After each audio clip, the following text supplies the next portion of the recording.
So the Syrians were afraid to help the people of Ammon anymore. 2 Samuel 11.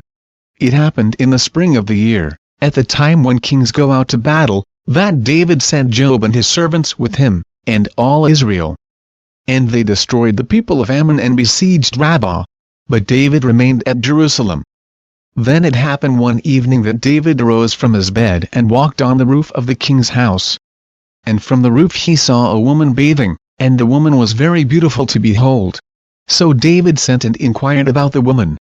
And someone said, "Is this not Bathsheba, the daughter of Eliam, the wife of Uriah the Hittite?" Then David sent messengers, and took her. And she came to him, and he lay with her, for she was cleansed from her impurity. And she returned to her house. And the woman conceived. So she sent and told David, and said, "I am with child." Then David sent to Joab, saying, "Send me Uriah the Hittite." And Joab sent Uriah to David. When Uriah had come to him, David asked how Joab was doing, and how the people were doing, and how the war prospered. And David said to Uriah, "Go down to your house and wash your feet." So Uriah departed from the king's house, and a gift of food from the king followed him. But Uriah slept at the door of the king's house with all the servants of his lord, and did not go down to his house. So when they told David, saying, "Uriah did not go down to his house," David said to Uriah, "Did you not come from a journey? Why did you not go down to your house?" And Uriah said to David, "The ark and Israel and Judah are dwelling in tents, and my lord Joab and the servants of my lord are encamped in the open fields. Shall I then go to my house to eat and drink, and to lie with my wife? As you live, and as your soul lives, I will not do this thing." Then David said to Uriah, "Wait here today also, and tomorrow I will let you depart." So Uriah remained in Jerusalem that day and the next. Now when David called him, he ate and drank before him. And he made him drunk. And at evening he went out to lie on his bed with the servants of his lord, but he did not go down to his house. In the morning it happened that David wrote a letter to Joab and sent it by the hand of Uriah. And he wrote in the letter, saying, "Set Uriah in the forefront of the hottest battle, and retreat from him, that he may be struck down and die." So it was, while Joab besieged the city, that he assigned Uriah to a place where he knew there were valiant men. Then the men of the city came out and fought with Joab. And some of the people of the servants of David fell. And Uriah the Hittite died also. Then Joab sent and told David all the things concerning the war. And charged the messenger, saying, "When you have finished telling the matters of the war to the king, if it happens that the king's wrath rises, and he says to you, 'Why did you approach so near to the city when you fought? Did you not know that they would shoot from the wall? Who struck Abimelech the son of Jerubbesheth? Was it not a woman who cast a piece of a millstone on him from the wall, so that he died in Thebez? Why did you go near the wall?' Then you shall say, 'Your servant Uriah the Hittite is dead also.'" So the messenger went, and came and told David all that Joab had sent by him. And the messenger said to David, "Surely the men prevailed against us and came out to us in the field. Then we drove them back as far as the entrance of the gate. The archers shot from the wall at your servants. And some of the king's servants are dead, and your servant Uriah the Hittite is dead also." Then David said to the messenger, "Thus you shall say to Joab, 'Do not let this thing displease you, for the sword devours one as well as another. Strengthen your attack against the city, and overthrow it. So encourage him.'" When the wife of Uriah heard that Uriah her husband was dead, she mourned for her husband. And when her mourning was over, David sent and brought her to his house, and she became his wife and bore him a son. But the thing that David had done displeased the Lord. 2 Samuel 12. Then the Lord sent Nathan to David. And he came to him, and said to him, "There were 2 men in one city, one rich and the other poor. The rich man had exceedingly many flocks and herds. But the poor man had nothing, except one little ewe lamb which he had bought and nourished. And it grew up together with him and with his children. It ate of his own food and drank from his own cup and lay in his bosom. And it was like a daughter to him. And the traveler came to the rich man, who refused to take from his own flock and from his own herd to prepare one for the wayfaring man who had come to him. But he took the poor man's lamb and prepared it for the man who had come to him. So David's anger was greatly aroused against the man, and he said to Nathan, As the Lord lives, the man who has done this shall surely die. And he shall restore fourfold for the lamb, because he did this thing and because he had no pity. Then Nathan said to David, You are the man. Thus says the Lord God of Israel, I anointed you king over Israel, and I delivered you from the hand of Saul. I gave you your master's house and your master's wives into your keeping, and gave you the house of Israel and Judah. And if that had been too little, I also would have given you much more. Why have you despised the commandment of the Lord, to do evil in his sight? You have killed Uriah the Hittite with the sword. You have taken his wife to be your wife, and have killed him with the sword of the people of Ammon. Now therefore, the sword shall never depart from your house, because you have despised me, and have taken the wife of Uriah the Hittite to be your wife. Thus says the Lord, Behold, I will raise up adversity against you from your own house. And I will take your wives before your eyes and give them to your neighbor, and he shall lie with your wives in the sight of the sun. For you did it secretly, but I will do this thing before all Israel, before the sun. So David said to Nathan, I have sinned against the Lord. And Nathan said to David, The Lord also has put away your sin. You shall not die. However, because by this deed you have given great occasion to the enemies of the Lord to blaspheme, the child also who is born to you shall surely die. Then Nathan departed to his house. And the Lord struck the child that Uriah's wife bore to David, and it became ill. David therefore pleaded with God for the child, and David fasted and went in and lay all night on the ground. So the elders of his house arose and went to him, to raise him up from the ground. But he would not, nor did he eat food with them. Then on the seventh day it came to pass that the child died. And the servants of David were afraid to tell him that the child was dead. For they said, Indeed, while the child was alive, we spoke to him, and he would not heed our voice. How can we tell him that the child is dead? He may do some harm. When David saw that his servants were whispering, David perceived that the child was dead. Therefore David said to his servants, Is the child dead? And they said, He is dead. So David arose from the ground, washed and anointed himself, and changed his clothes. And he went into the house of the Lord and worshipped. Then he went to his own house. And when he requested, they set food before him, and he ate. Then his servants said to him, What is this that you have done?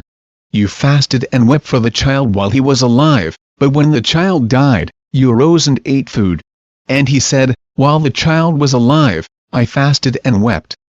For I said, Who can tell whether the Lord will be gracious to me, that the child may live? But now he is dead. Why should I fast? Can I bring him back again?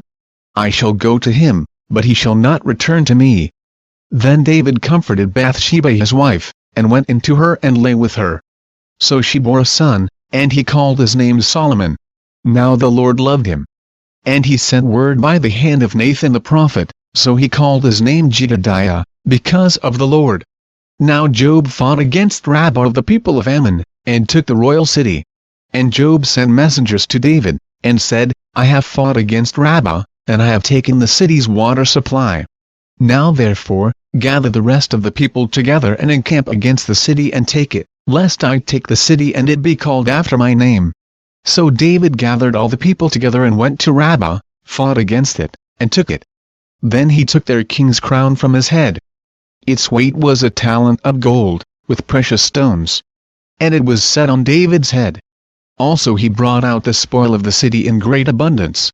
And he brought out the people who were in it, and put them to work with saws and iron picks and iron axes, and made them cross over to the brickworks.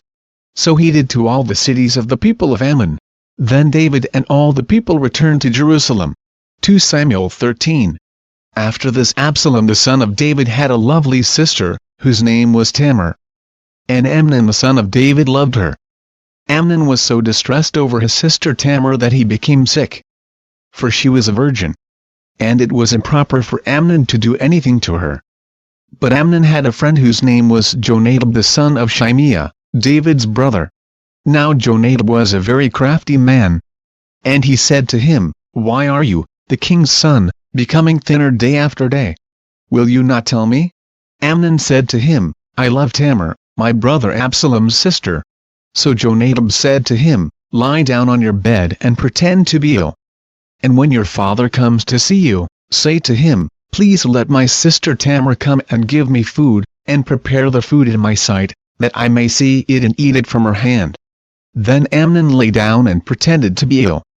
And when the king came to see him, Amnon said to the king, "Please let Tamar my sister come and make a couple of cakes for me in my sight, that I may eat from her hand." And David sent home to Tamar, saying, "Now go to your brother Amnon's house, and prepare food for him." So Tamar went to her brother Amnon's house, and he was lying down. Then she took flour and kneaded it, made cakes in his sight, and baked the cakes. And she took the pan and placed them out before him, but he refused to eat. Then Amnon said, "Have everyone go out from me." And they all went out from him. Then Amnon said to Tamar, "Bring the food into the bedroom, that I may eat from your hand." And Tamar took the cakes which she had made, and brought them to Amnon her brother in the bedroom. Now when she had brought them to him to eat, he took hold of her and said to her, "Come, lie with me, my sister." And she answered him, "No, my brother, do not force me, for no such thing should be done in Israel. Do not do this disgraceful thing. And I, where could I take my shame? And as for you, you would be like one of the fools in Israel. Now therefore, please speak to the king. For he will not withhold me from you." However, he would not heed her voice. And being stronger than she, he forced her and lay with her. Then Amnon hated her exceedingly, so that the hatred with which he hated her was greater than the love with which he had loved her. And Amnon said to her, "Arise, be gone." So she said to him, "No, indeed. This evil of sending me away is worse than the other that you did to me." But he would not listen to her. Then he called his servant who attended him, and said, "Here, put this woman out, away from me, and bolt the door behind her." Now she had on a robe of many colors, for the king's virgin daughters wore such apparel. And his servant put her out and bolted the door behind her. Then Tamar put ashes on her head, and tore her robe of many colors that was on her, and laid her hand on her head and went away crying bitterly. And Absalom her brother said to her, "Has Amnon your brother been with you? But now hold your peace, my sister. He is your brother. Do not take this thing to heart." So Tamar remained desolate in her brother Absalom's house. But when King David heard of all these things, he was very angry. And Absalom spoke to his brother Amnon neither good nor bad. For Absalom hated Amnon, because he had forced his sister Tamar. And it came to pass, after 2 full years, that Absalom had sheep shearers in Baal-hazor, which is near Ephraim. So Absalom invited all the king's sons. Then Absalom came to the king and said, "Kindly note, your servant has sheep shearers. Please, let the king and his servants go with your servant." But the king said to Absalom, "No, my son, let us not all go now, lest we be a burden to you." Then he urged him, but he would not go. And he blessed him. Then Absalom said, "If not, please let my brother Amnon go with us." And the king said to him, "Why should he go with you?" But Absalom urged him. So he let Amnon and all the king's sons go with him. Now Absalom had commanded his servants, saying, "Watch now, when Amnon's heart is merry with wine, and when I say to you, 'Strike Amnon,' then kill him. Do not be afraid. Have I not commanded you? Be courageous and valiant." So the servants of Absalom did to Amnon as Absalom had commanded. Then all the king's sons arose, and each one got on his mule and fled. And it came to pass, while they were on the way, that news came to David, saying, "Absalom has killed all the king's sons, and not one of them is left." So the king arose and tore his garments and lay on the ground, and all his servants stood by with their clothes torn. Then Jonadab the son of Shimeah, David's brother, answered and said, "Let not my lord suppose they have killed all the young men, the king's sons, for only Amnon is dead. For by the command of Absalom this has been determined from the day that he forced his sister Tamar. Now therefore, let not my lord the king take the thing to his heart, to think that all the king's sons are dead, for only Amnon is dead." Then Absalom fled. And the young man who was keeping watch lifted his eyes and looked, and there, Many people were coming from the road on the hillside behind him. And Jonadab said to the king, "Look, the king's sons are coming. As your servant said, so it is." So it was, as soon as he had finished speaking, that the king's sons indeed came, and they lifted up their voice and wept. Also the king and all his servants wept very bitterly. But Absalom fled and went to Talmai the son of Ammihud, king of Geshur. And David mourned for his son every day. So Absalom fled and went to Geshur, and was there 3 years. And King David longed to go to Absalom, for he had been comforted concerning Amnon, because he was dead. 2 Samuel 14. So Job the son of Zeruiah perceived that the king's heart was concerned about Absalom. And Job sent to Tekoa and brought from there a wise woman, and said to her, "Please pretend to be a mourner, and put on mourning apparel. Do not anoint yourself with oil, but act like a woman who has been mourning a long time for the dead. Go to the king and speak to him in this manner." So Job put the words in her mouth. And when the woman of Tekoa spoke to the king, she fell on her face to the ground and prostrated herself, and said, "Help, O king." Then the king said to her, "What troubles you?" And she answered, "Indeed I am a widow, my husband is dead. Now your maidservant had 2 sons. And the 2 fought with each other in the field, and there was no one to part them, but the one struck the other and killed him. And now the whole family has risen up against your maidservant, and they said, 'Deliver him who struck his brother, that we may execute him for the life of his brother whom he killed. And we will destroy the heir also.'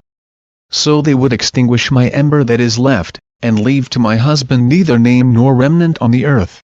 Then the king said to the woman, "Go to your house, and I will give orders concerning you." And the woman of Tekoa said to the king, "My lord, O king, let the iniquity be on me and on my father's house, and the king and his throne be guiltless." So the king said, "Whoever says anything to you, bring him to me, and he shall not touch you any more." Then she said, "Please let the king remember the Lord your God, and do not permit the avenger of blood to destroy any more, lest they destroy my son." And he said, "As the Lord lives, not one hair of your son shall fall to the ground." Therefore the woman said, "Please, let your maidservant speak another word to my lord the king." And he said, "Say on." So the woman said, "Why then have you schemed such a thing against the people of God?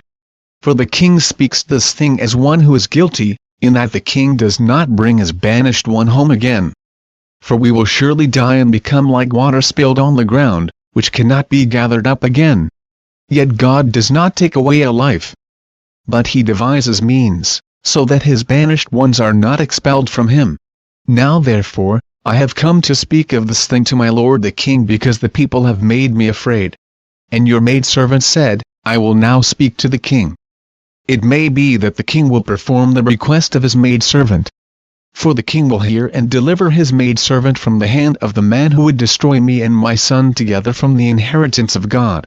Your maidservant said, "The word of my lord the king will now be comforting. For as the angel of God, so is my lord the king in discerning good and evil.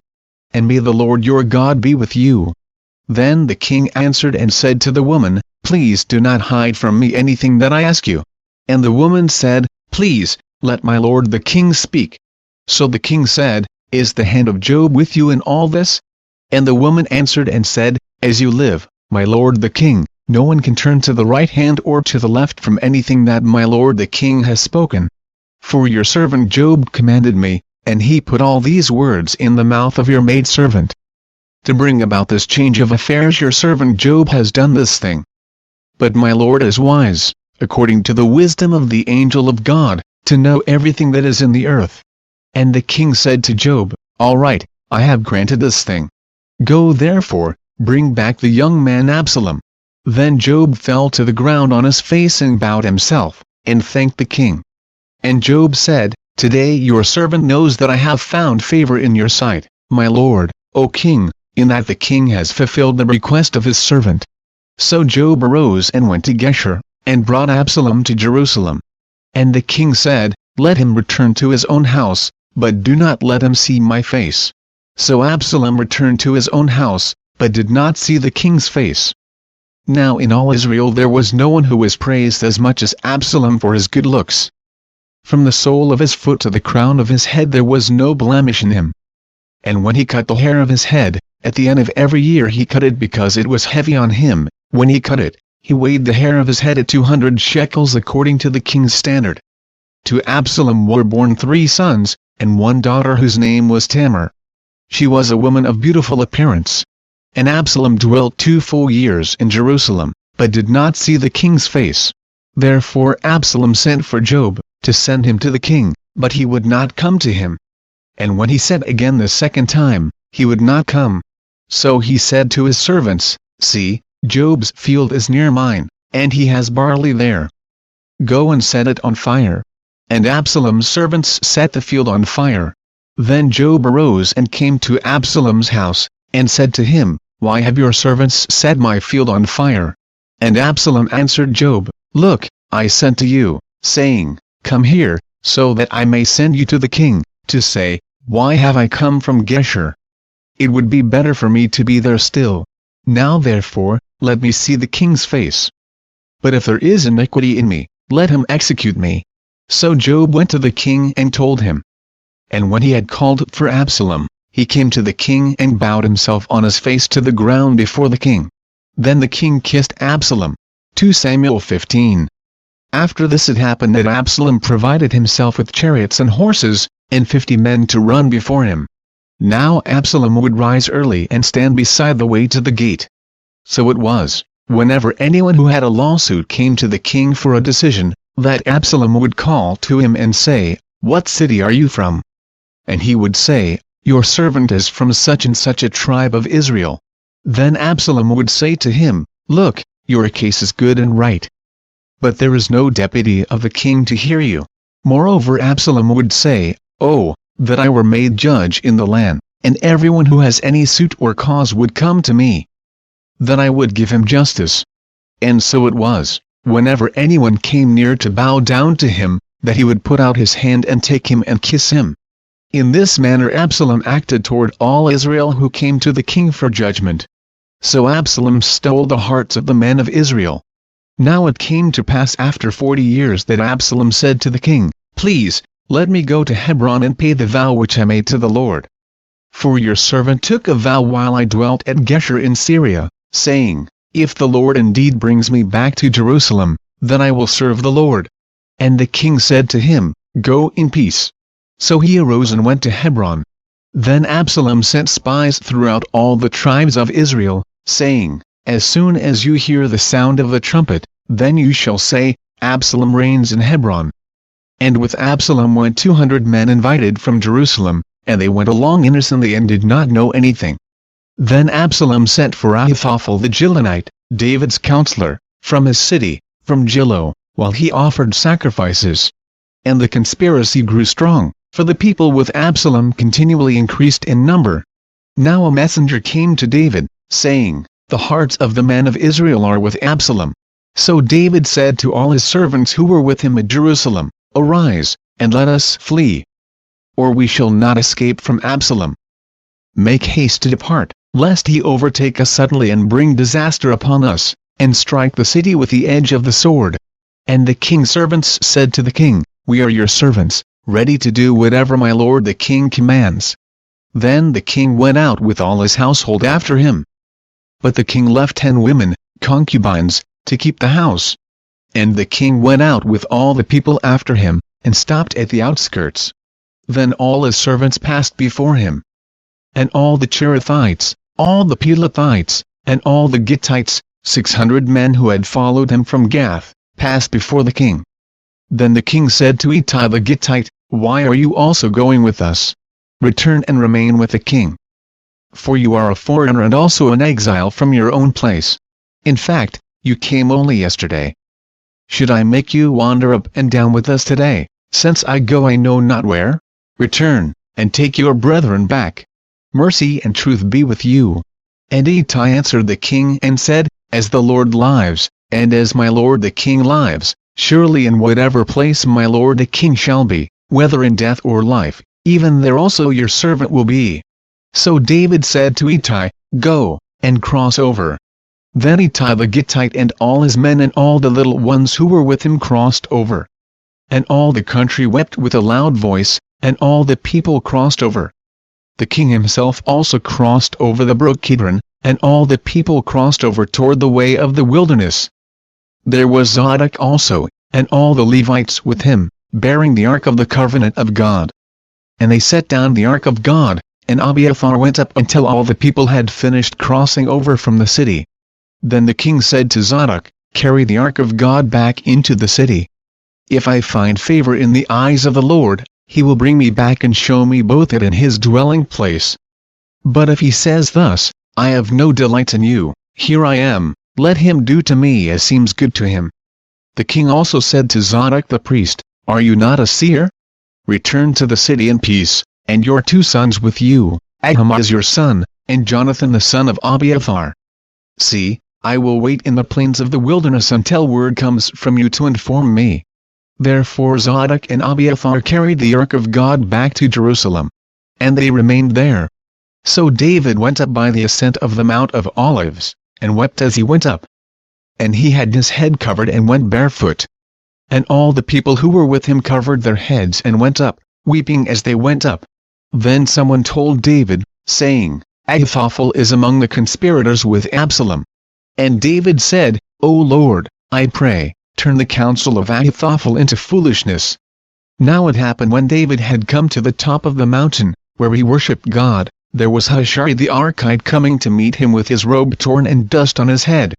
David said to him, "If you go on with me, then you will become a burden to me. But if you return to the city, and say to Absalom, I will be your servant, O king. As I was your father's servant previously, so I will now also be your servant, then you may defeat the counsel of Ahithophel for me. And do you not have Zadok and Abiathar the priests with you there? Therefore it will be that whatever you hear from the king's house, you shall tell to Zadok and Abiathar the priests. Indeed they have there with them their 2 sons, Ahimaaz, Zadok's son, and Jonathan, Abiathar's son. And by them you shall send me everything you hear." So Hushai, David's friend, went into the city. And Absalom came into Jerusalem. 2 Samuel 16.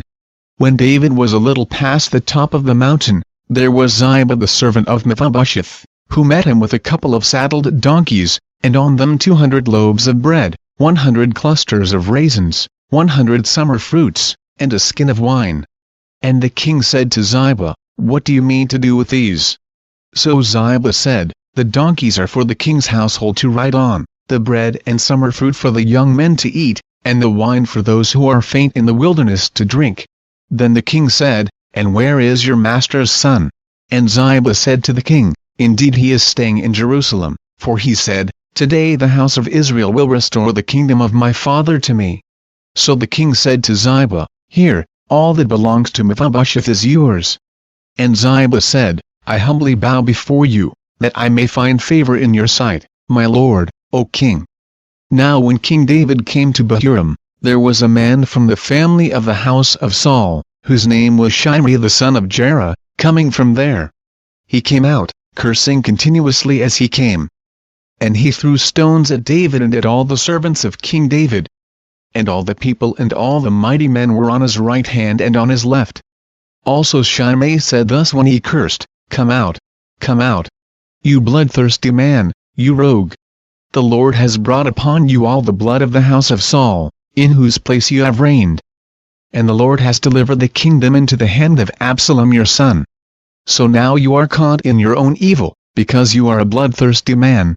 Then Abishai the son of Zeruiah said to the king, "Why should this dead dog curse my lord the king? Please, let me go over and take off his head." But the king said, "What have I to do with you, you sons of Zeruiah?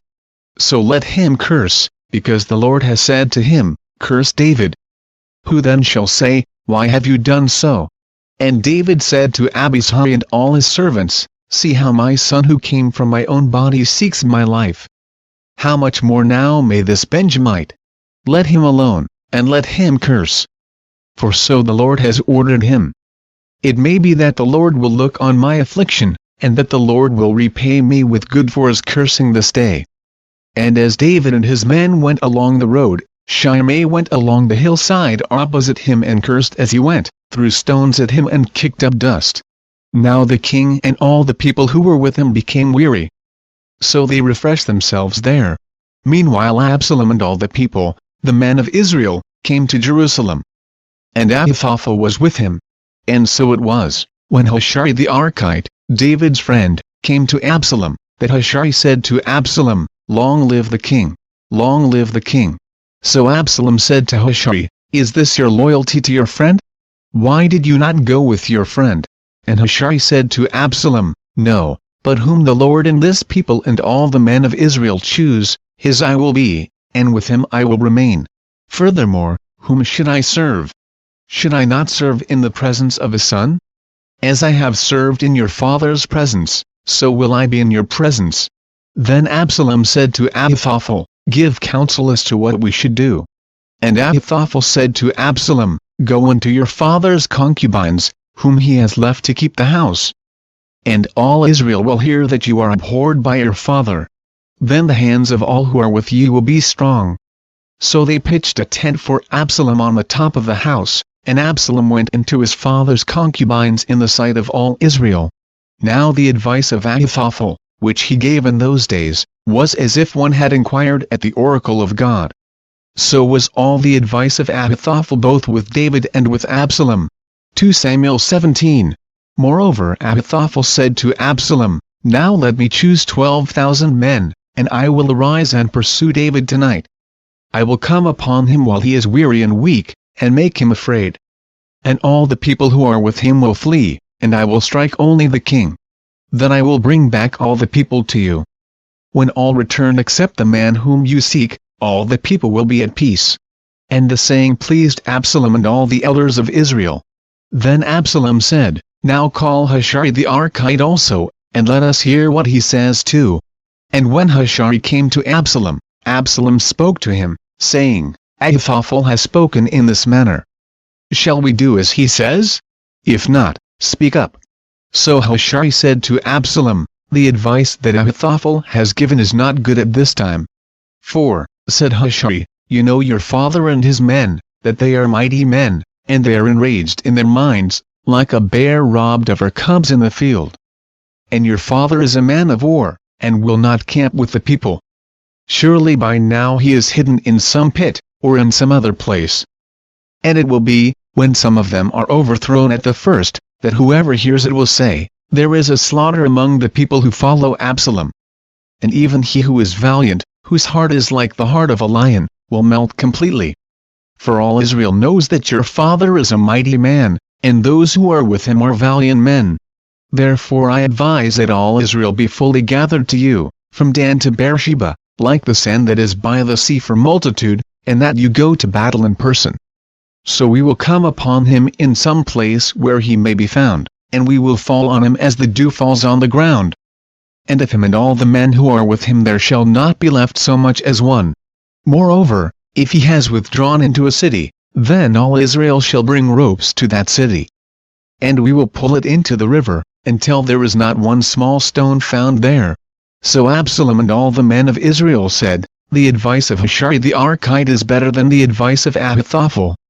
For the Lord had proposed to defeat the good advice of Ahithophel, to the intent that the Lord might bring disaster on Absalom. Then Hushai said to Zadok and Abiathar the priests, "Thus and so Ahithophel advised Absalom and the elders of Israel, and thus and so I have advised. Now therefore, send quickly and tell David, saying, 'Do not spend this night in the plains of the wilderness, but speedily cross over, lest the king and all the people who are with him be swallowed up.'" Now Jonathan and Ahimaaz stayed at En-Rogel, for they dared not be seen coming into the city. So a female servant would come and tell them, and they would go and tell King David. Nevertheless a lad saw them, and told Absalom. But both of them went away quickly and came to a man's house in Bahurim, who had a well in his court. And they went down into it. Then the woman took and spread a covering over the well's mouth, and spread ground grain on it. And the thing was not known. And when Absalom's servants came to the woman at the house, they said, "Where are Ahimaaz and Jonathan?" So the woman said to them, "They have gone over the water brook." And when they had searched and could not find them, they returned to Jerusalem. Now it came to pass, after they had departed, that they came up out of the well and went and told King David, and said to David, "Arise and cross over the water quickly. For thus has Ahithophel advised against you." So David and all the people who were with him arose and crossed over the Jordan. By morning light not one of them was left who had not gone over the Jordan. Now when Ahithophel saw that his advice was not followed, he saddled a donkey, and arose and went home to his house, to his city. Then he put his household in order, and hanged himself, and died. And he was buried in his father's tomb. Then David went to Mahanaim. And Absalom crossed over the Jordan, he and all the men of Israel with him. And Absalom made Amasa captain of the army instead of Joab. This Amasa was the son of a man whose name was Jithra, an Israelite, who had gone in to Abigail the daughter of Nahash, sister of Zeruiah, Joab's mother. So Israel and Absalom encamped in the land of Gilead. Now it happened, when David had come to Mahanaim, that Shobi the son of Nahash from Rabbah of the people of Ammon, Machir the son of Ammiel from Lo-debar, and Barzillai the Gileadite from Rogelim, brought beds and basins, earthen vessels and wheat, barley and flour, parched grain and beans, lentils and parched seeds, honey and curds, sheep and cheese of the herd, for David and the people who were with him to eat. For they said, "The people are hungry and weary and thirsty in the wilderness." 2 Samuel 18. And David numbered the people who were with him, and set captains of thousands and captains of hundreds over them. Then David sent out 1/3 of the people under the hand of Joab, 1/3 under the hand of Abishai the son of Zeruiah, Joab's brother, and 1/3 under the hand of Ittai the Gittite. And the king said to the people, "I also will surely go out with you myself." But the people answered, "You shall not go out. For if we flee away, they will not care about us. Nor if half of us die, will they care about us. But you are worth 10,000 of us now. For you are now more help to us in the city." Then the king said to them, "Whatever seems best to you I will do." So the king stood beside the gate, and all the people went out by hundreds and by thousands. Now the king had commanded Joab, Abishai, and Ittai, saying, "Deal gently for my sake with the young man Absalom." And all the people heard when the king gave all the captains orders concerning Absalom. So the people went out into the field of battle against Israel. And the battle was in the woods of Ephraim. The people of Israel were overthrown there before the servants of David, and a great slaughter of 20,000 took place there that day. For the battle there was scattered over the face of the whole countryside, and the woods devoured more people that day than the sword devoured. Then Absalom met the servants of David. Absalom rode on a mule. The mule went under the thick boughs of a great terebinth tree, and his head caught in the terebinth. So he was left hanging between heaven and earth. And the mule which was under him went on. Now a certain man saw it and told Joab, and said, "I just saw Absalom hanging in a terebinth tree." So Joab said to the man who told him, "You just saw him. And why did you not strike him there to the ground? I would have given you 10 shekels of silver and a belt." But the man said to Joab, "Though I were to receive 1,000 shekels of silver in my hand, I would not raise my hand against the king's son. For in our hearing the king commanded you and Abishai and Ittai, saying, Beware lest anyone touch the young man Absalom. Otherwise I would have dealt falsely against my own life. For there is nothing hidden from the king, and you yourself would have set yourself against me." Then Joab said, "I cannot linger with you." And he took 3 spears in his hand and thrust them through Absalom's heart, while he was still alive in the midst of the terebinth tree. And 10 young men who bore Joab's armor surrounded Absalom, and struck and killed him. So Joab blew the trumpet, and the people returned from pursuing Israel, for Joab held back the people. And they took Absalom and cast him into a large pit in the woods, and laid a very large heap of stones over him. Then all Israel fled, everyone to his tent. Now Absalom in his lifetime had taken and set up a pillar for himself, which is in the king's valley. For he said, I have no son to keep my name in remembrance. He called the pillar after his own name. And to this day it is called Absalom's monument. Then Ahimaaz the son of Zadok said, Let me run now and take the news to the king, how the Lord has avenged him of his enemies. And Joab said to him, You shall not take the news this day, for you shall take the news another day. But today you shall take no news, because the king's son is dead." Then Job said to the Cushite, "Go, tell the king what you have seen." So the Cushite bowed himself to Job and ran. And Ahimaaz the son of Zadok said again to Job, "But whatever happens, please let me also run after the Cushite." So Job said, "Why will you run, my son, since you have no news ready?" "But whatever happens," he said, "let me run." So he said to him, "Run." Then Ahimaaz ran by way of the plain, and outran the Cushite. Now David was sitting between the two gates. And the watchman went up to the roof over the gate, to the wall, lifted his eyes and looked, and there was a man, running alone. Then the watchman cried out and told the king. And the king said, "If he is alone, there is news in his mouth." And he came rapidly and drew near. Then the watchman saw another man running, and the watchman called to the gatekeeper and said, "There is another man, running alone." And the king said, "He also brings news." So the watchman said, "I think the running of the first is like the running of Ahimaaz the son of Zadok." And the king said, "He is a good man, and comes with good news." And Ahimaaz called out and said to the king, "All is well." Then he bowed down with his face to the earth before the king, and said, "Blessed be the Lord your God, who has delivered up the men who raised their hand against my lord the king." The king said, "Is the young man Absalom safe?" Ahimaaz answered, "When Job sent the king's servant and me your servant, I saw a great tumult, but I did not know what it was about." And the king said, "Turn aside and stand near."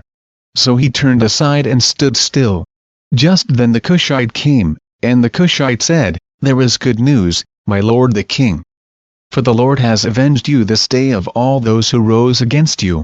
And the king said to the Cushite, "Is the young man Absalom safe?" So the Cushite answered, "May the enemies of my lord the king, and all who rise against you to do harm, be like that young man." Then the king was deeply moved, and went up to the chamber over the gate, and wept. And as he went, he said thus, "O my son Absalom, my son Absalom, if only I had died in your place. O Absalom my son, my son." 2 Samuel 19. And Job was told, "Behold, the king is weeping and mourning for Absalom."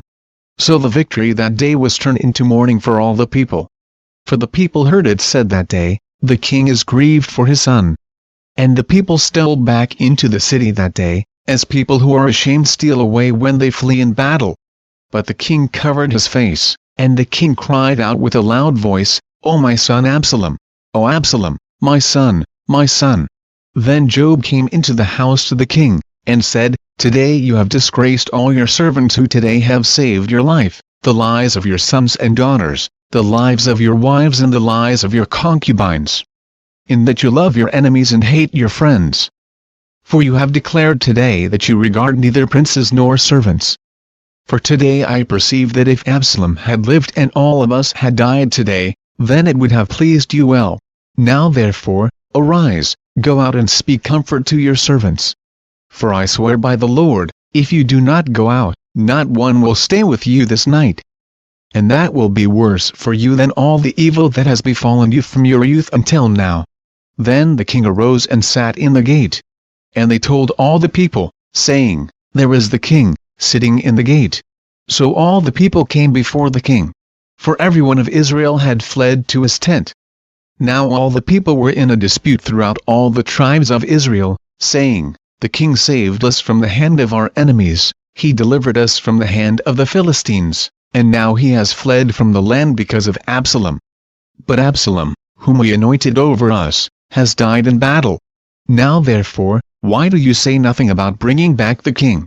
So King David sent to Zadok and Abiathar the priests, saying, "Speak to the elders of Judah, saying, Why are you the last to bring the king back to his house, since the words of all Israel have come to the king, to his very house? You are my brethren, you are my bone and my flesh. Why then are you the last to bring back the king? And say to Amasa, Are you not my bone and my flesh? God do so to me, and more also, if you are not commander of the army before me continually in place of Job." So he swayed the hearts of all the men of Judah, just as the heart of one man, so that they sent this word to the king, "Return, you and all your servants." Then the king returned and came to the Jordan. And Judah came to Gilgal, to go to meet the king, to escort the king across the Jordan. And Shimei the son of Jerah, a Benjamite, who is from Bahurim, hastened and came down with the men of Judah to meet King David. There were 1,000 men of Benjamin with him, and Ziba the servant of the house of Saul, and his 15 sons and his 20 servants with him. And they went over the Jordan before the king. Then a ferryboat went across to carry over the king's household, and to do what he thought good. Now Shimei the son of Jerah fell down before the king when he had crossed the Jordan. Then he said to the king, "Do not let my lord impute iniquity to me, or remember what wrong your servant did on the day that my lord the king left Jerusalem, that the king should take it to heart. For I, your servant, know that I have sinned. Therefore here I am, the first to come today of all the house of Joseph to go down to meet my lord the king." But Abishai the son of Zeruiah answered and said, "Shall not Shimei be put to death for this, because he cursed the Lord's anointed?"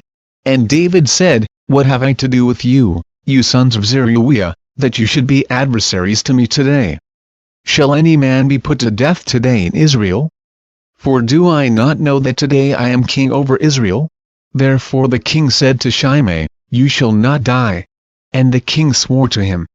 Now Mephibosheth the son of Saul came down to meet the king.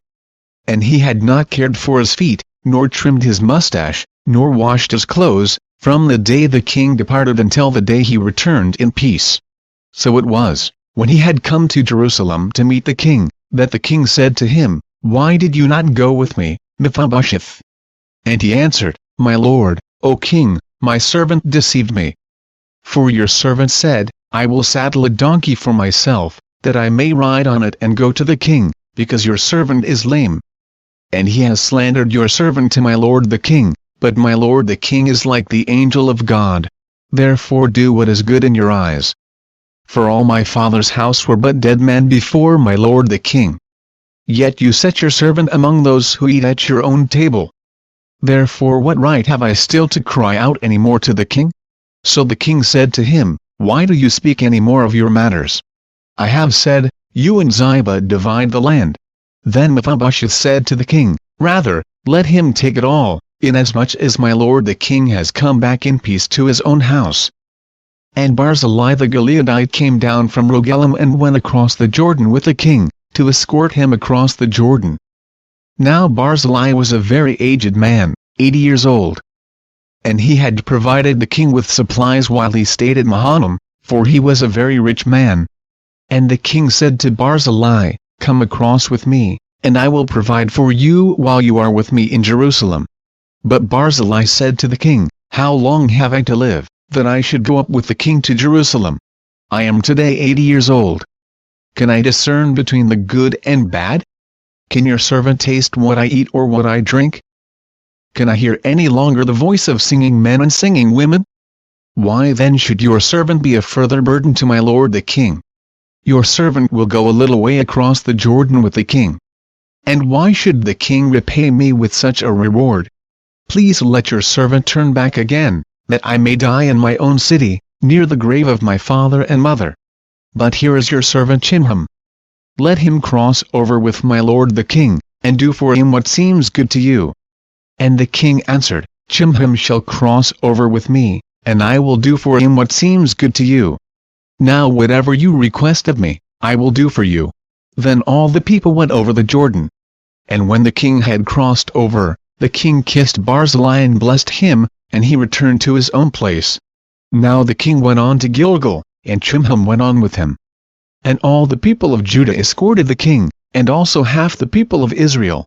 Just then all the men of Israel came to the king, and said to the king, "Why have our brethren, the men of Judah, stolen you away and brought the king, his household, and all David's men with him across the Jordan?" So all the men of Judah answered the men of Israel, "Because the king is a close relative of ours. Why then are you angry over this matter? Have we ever eaten at the king's expense? Or has he given us any gift?" And the men of Israel answered the men of Judah, and said, "We have 10 shares in the king. Therefore we also have more right to David than you. Why then do you despise us? Were we not the first to advise bringing back our king?"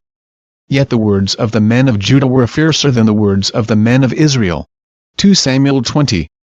and there happened to be there a rebel, whose name was Sheba the son of Bichri, a Benjamite. And he blew a trumpet, and said, We have no share in David, nor do we have inheritance in the son of Jesse. Every man to his tents, O Israel. So every man of Israel deserted David, and followed Sheba the son of Bichri. But the men of Judah, from the Jordan as far as Jerusalem, remained loyal to their king. Now David came to his house at Jerusalem. And the king took the 10 women, his concubines whom he had left to keep the house, and put them in seclusion and supported them, but did not go unto them. So they were shut up to the day of their death, living in widowhood. And the king said to Amasa, Assemble the men of Judah for me within 3 days, and be present here yourself. So Amasa went to assemble the men of Judah. But he delayed longer than the set time which David had appointed him. And David said to Abishai, Now Sheba the son of Bichri will do us more harm than Absalom. Take your Lord's servants and pursue him, lest he find for himself fortified cities, and escape us. So Job's men, with the Cherethites, the Pelethites, and all the mighty men, went out after him. And they went out of Jerusalem to pursue Sheba the son of Bichri. When they were at the large stone which is in Gibeon, Amasa came before them. Now Job was dressed in battle armor. On it was a belt with a sword fastened in its sheath at his hips. And as he was going forward, it fell out. Then Job said to Amasa, Are you in health, my brother? And Job took Amasa by the beard with his right hand to kiss him. But Amasa did not notice the sword that was in Job's hand. And he struck him with it on the stomach, and his entrails poured out on the ground. And he did not strike him again. Thus he died. Then Job and Abishai his brother pursued Sheba the son of Bichri. Meanwhile one of Job's men stood near Amasa, and said, Whoever favors Job and whoever is for David, follow Job. But Amasa wallowed in his blood in the middle of the highway. And when the man saw that all the people stood still, he moved Amasa from the highway to the field and threw a garment over him, when he saw that everyone who came upon him halted. When he was removed from the highway, all the people went on after Job to pursue Sheba the son of Bichri. And he went through all the tribes of Israel to Abel and Beth-Maachah and all the Berites. So they were gathered together and also went after Sheba. Then they came and besieged him in Abel of Beth-Maachah. And they cast up a siege mount against the city, and it stood by the rampart. And all the people who were with Job battered the wall to throw it down. Then a wise woman cried out from the city, Here, here. Please say to Job, Come nearby, that I may speak with you. When he had come near to her, the woman said, Are you Job? He answered, I am. Then she said to him, Hear the words of your maidservant. And he answered, I am listening. So she spoke, saying, They used to talk in former times, saying, They shall surely seek guidance at Abel, and so they would end disputes. I am among the peaceable and faithful in Israel. You seek to destroy a city and the mother in Israel. Why would you swallow up the inheritance of the Lord?